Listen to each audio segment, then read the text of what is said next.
রেটিনার সাথে আমার জার্নিটা শুরু হয় রেটিনা একাডেমিক কেয়ারে বায়োলজি অফলাইন প্রোগ্রামের মাধ্যমে। রেটিনার ক্লাসগুলো, তাদের এক্সাম ব্যবস্থা, তাদের প্রশ্ন খুবই স্ট্যান্ডার্ড ছিল।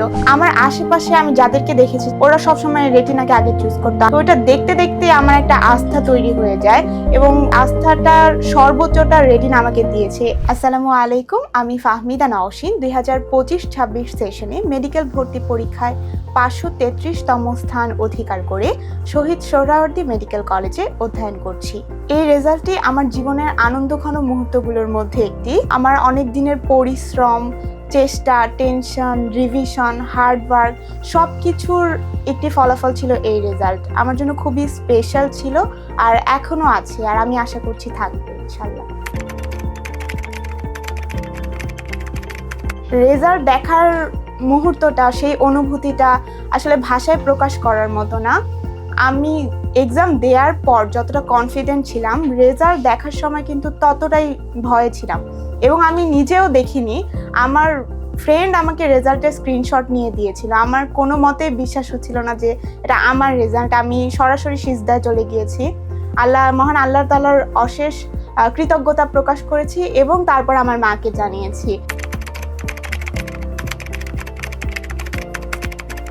বায়োলজি বরাবরের মতোই আমার একটি প্রিয় সাবজেক্ট ছিল, কিন্তু পড়ার সময় কিন্তু অনেক স্ট্রাগল করতে হয়েছে, কারণ অনেক ইনফরমেশনগুলো অনেক হেভি লাগতো, অনেক বেশি পড়তে হতো, কিংবা আশেপাশের সকলে যেমন বলতো বায়োলজি মুখস্থ করতে হয়, আমি কখনোই মুখস্থ করতে পারতাম না।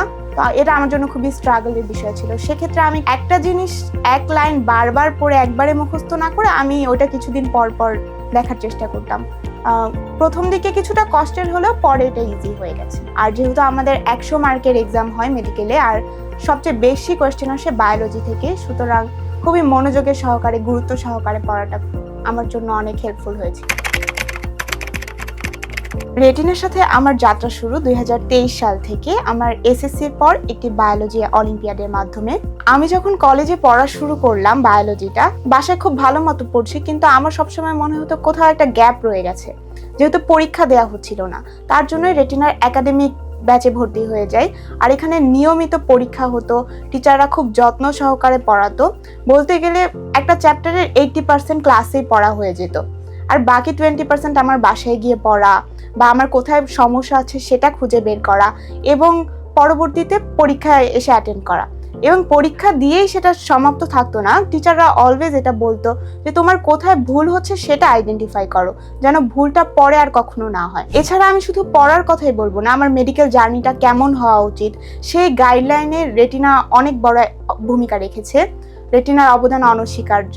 আমাদের ক্লাসের মেন্টররা আমাদের ক্লাস গ্যাপ গেলে প্রতিনিয়ত তারা কল দিয়ে জিজ্ঞেস করতো কেন আসছো না বা কোথায় সমস্যা হচ্ছে, বুঝতে অসুবিধা হচ্ছে কিনা। আমি সব রকমের সাপোর্ট রেটিনা থেকে পেয়েছি আমার এই হার্ড একটা জার্নিতে। আমার আশেপাশে আমি যাদেরকে দেখেছি যারা মেডিকেল প্রিপারেশন নিতে চাইতো, ওরা সবসময় রেটিনাকে আগে চুজ করতো, আমি জানি না কেন। তো ওইটা দেখতে দেখতে আমার একটা আস্থা তৈরি হয়ে যায় এবং ওই আস্থাটার সর্বোচ্চটা রেটিনা আমাকে দিয়েছে, এতটুকু বলতে পারি।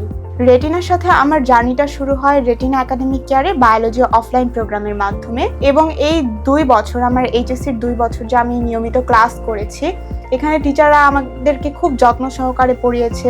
তাদের এক্সাম ব্যবস্থা, তাদের প্রশ্ন খুবই স্ট্যান্ডার্ড ছিল এবং আমি যথেষ্ট স্যাটিসফাইড এর প্রতি। আর টিচাররা যখন আমাদেরকে পড়াতো, শুধু পড়ার কথাই বলতো না, অন্যান্য গাইডলাইন দিত।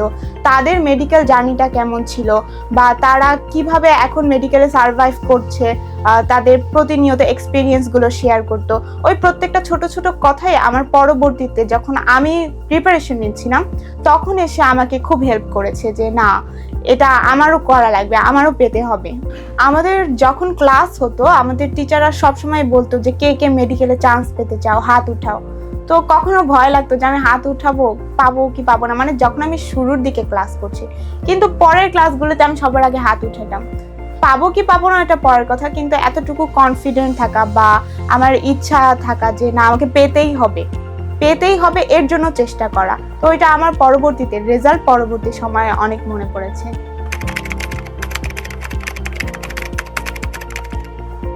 রেটিনার ক্লাসগুলোতে প্রত্যেকটা চ্যাপ্টারের জন্য আমাদের আলাদা আলাদা টিচার ছিল, যারা যেই চ্যাপ্টারে অভিজ্ঞ তারাই ক্লাস নিয়েছেন।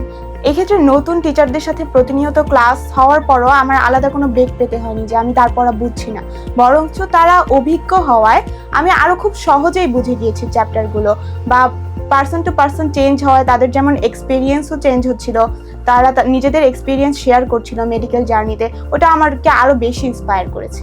আর রেটিনার ক্লাসের এনভায়রনমেন্টও খুবই সুন্দর ছিল। আমরা ক্লাস এবং টিচারের বাইরে অন্যান্য যারা মনিটর ছিল তাদের থেকেও সর্বোচ্চ হেল্প পেয়েছি। আমার মতে বায়োলজি ফাউন্ডেশনটা স্ট্রং না থাকলে মেডিকেল জার্নিটা অনেকটাই কঠিন হয়ে যায়। আর আমাদের যেহেতু অ্যাডমিশন টাইমটা খুবই লিমিটেড থাকে, তখন নতুন করে বেসিক ক্লিয়ার করাটাও অনেকটা টাফ। তাই এইচএসসি শুরু থেকে বায়োলজিটা বুঝে বুঝে কনসেপ্ট ক্লিয়ার করে পড়াটা খুবই ইম্পর্টেন্ট বলে আমি মনে করি। কারণ অ্যাডমিশন জার্নিতে অ্যাডমিশন টেস্টে আমাদের 100 মার্কের এক্সামে 30 মার্কই বায়োলজি থেকে আসে, তো এটা খুবই ইম্পর্টেন্ট। আর যদি এটা না পড়া হয় তখন পরবর্তীতে আমাদের আরেকটা বেশি প্রেশার বেড়ে যায় যে না, বায়োলজিটা হয়তো পড়া হয়নি। তোমরা যারা ফিউচার ডক্টর হওয়ার জন্য তোমাদের যাত্রা শুরু করে দিয়েছো এবং অলরেডি মাঝপথে চলে এসেছো, তাদের জন্য আমার কিছু পরামর্শ যে এখন তোমরা বিভিন্ন জায়গায় এক্সাম দিচ্ছ, পজিশন দেখতে পাচ্ছ, অনেকের হয়তো কিছুটা পেছনে আসে, কিন্তু তোমরা কখনো হাল ছেড়ে দিও না।